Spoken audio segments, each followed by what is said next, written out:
ça c'est sûr. Il est 9 heures du matin. Nolan et Christophe installent les fruits et légumes dans les rayons du magasin avant l'arrivée des premiers clients. Regarde si l'étiquette c'est bien la même. À 22 ans, Christophe est déjà chef de rayon. Et Nolan, lui, a un statut un peu particulier. Il est apprenti. Et on va vous expliquer en quoi ça consiste. Nous, c'est Nathan, Marion, Sébastien et d'autres jeunes que vous ne voyez pas ici. On a entre 16 et 25 ans, soit à peu près l'âge de Christophe et Nolan. On a participé à un atelier sur les médias et on s'est intéressé à l'apprentissage. Parce que quand on a moins de 25 ans, pas toujours simple de trouver sa voie. Alors l'apprentissage, pourquoi pas ? Vous avez choisi une formation en apprentissage au lieu d'un parcours classique. Qu'est-ce qui vous a motivé à le faire ? Tout simplement parce que je voulais rentrer plus vite dans la vie active et puis que l'école ne me convenait pas. Je ne trouvais pas ma place à l'intérieur. Comment se passe la répartition du temps entre votre travail ici et votre centre de formation ? Alors moi, normalement, c'est 3 semaines en entreprise et 1 semaine en centre de formation. Maintenant, il y a des mois où j'ai pas cours, des mois où je vais avoir 2 semaines.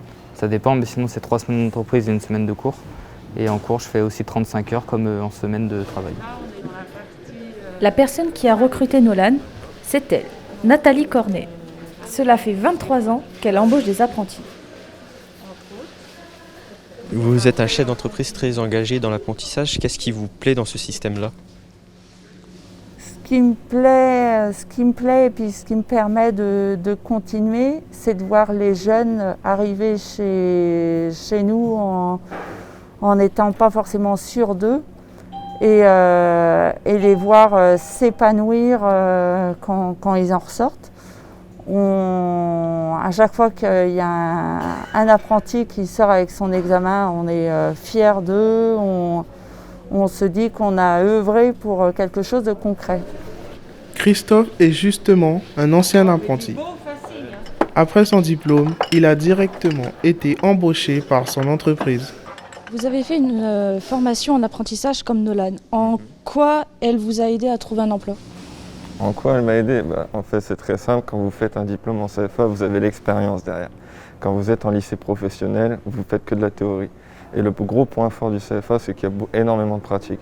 Donc forcément, quand vous allez voir un employeur ou un gérant d'un magasin et que vous lui dites « j'ai de l'expérience », là, il va vous écouter, il va vous donner plus d'intérêt qu'un lycéen.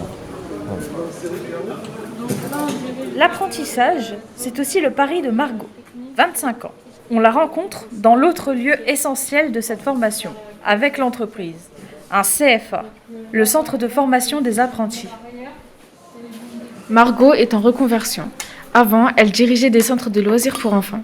Aujourd'hui, elle prépare un bac professionnel réparation des carrosseries dans un pôle d'excellence d'automobile européen, le CFA de Nogent-sur-Oise. Au moment de choisir votre centre de formation, est-ce que les démarches vous ont semblé compliquées ? Pas du tout. C'est-à-dire que le CFA, moi je l'ai trouvé via un affichage sur un pont qui annonçait les portes ouvertes.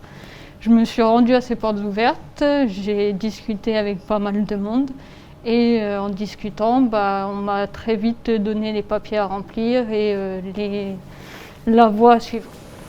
Pour avoir le droit d'intégrer un CFA, il faut déjà avoir trouvé une entreprise qui accepte de nous prendre tout le long de notre apprentissage. Mais certains CFA, comme celui de Margot, proposent aux jeunes de les aider. Mais alors, la grande question que l'on se pose... Du coup, aujourd'hui, vous êtes apprenti, mais c'est quoi la différence entre un apprenti et un étudiant ?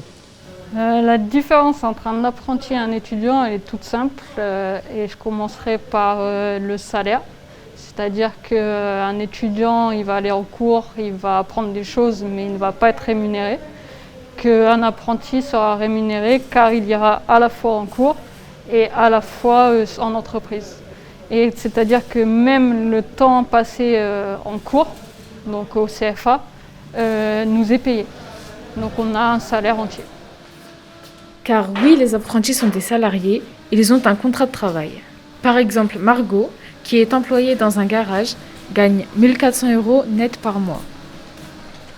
Margot quitte l'atelier. Elle doit se changer avant d'aller en cours de sport. Tu vas faire quoi comme cours de sport? Là, on a ping-pong, on a évaluation.